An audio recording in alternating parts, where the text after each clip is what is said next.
বাংলা ছবিতে এখন নাটক থেকে সিনেমা করার ট্রেন্ড। টুইঙ্কেল টুইঙ্কেল বড় পর্দায় আনছেন পরিচালক সৃজিত মুখোপাধ্যায়। সেই ছবির শুটিংয়ে স্রষ্টা ব্রাত্য বসু কিভাবে আমাদের প্রশ্ন সামলালেন দেখুন।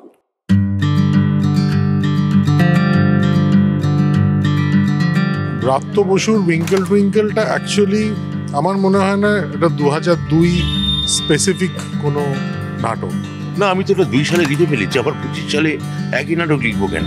সময় পাল্টে গেছে, নতুন সময় এসে গেছে। আমি নাটক লিখলে নতুন সময় নাটক লিখবো, ওই টুইঙ্কেল টুইঙ্কেল লিখবো না।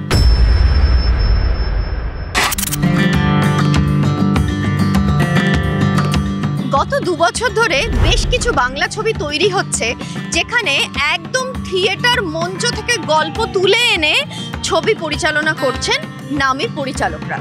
এই যেরকম বল্লভপুরের রূপকথা হয়েছে হিট ছবি, আবার অথৈ হয়েছে ফ্লপ ছবি।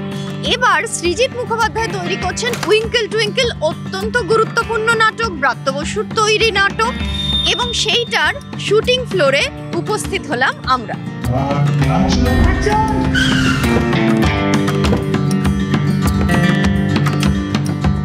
দেবেশদা, রনিদা তো part of the cast, so তারা তো আছেনই। আর অবভিয়াসলি পরম আছে, ঋত্বিক আছে, অনুস্বাদী আছে, অঙ্গনা আছে। সো জমজমাট একটা খানিকটা শীতের আমেজ তো এখনো যায়নি, একটা পিকনিকের ফিল। আমার তো খুব মজা লাগছে। আমি নিজে যে ক্যারেক্টারটা করছি সেই ক্যারেক্টারটার মানে ক্যারেক্টারটাকে আমি 128 বার দেখেছি।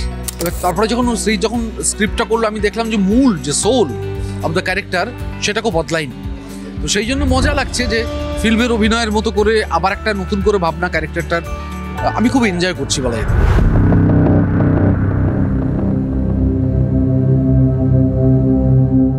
সেই নাটকগুলোকে নিয়েই সাধারণত চিত্ররূপের চেষ্টা করা হয়, যেগুলো অলরেডি টাইম টেস্টেড, মানুষ গ্রহণ করেছে, একটা বড় নাড়া খেয়েছে।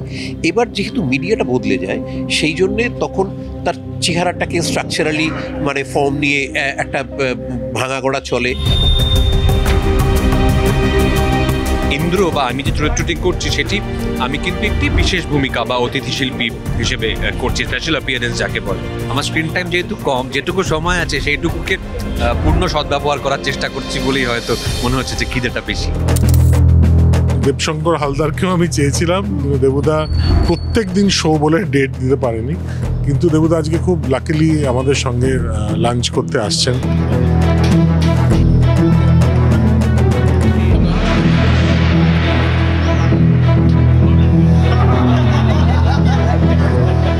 এই সময়টা নিয়ে যদি কেউ নতুন করে কেউ যদি টুইঙ্কেল টুইঙ্কেল লেখে, লিখতেই পারে, এবং আমি হয়তো সেটা দেখতেও যাব।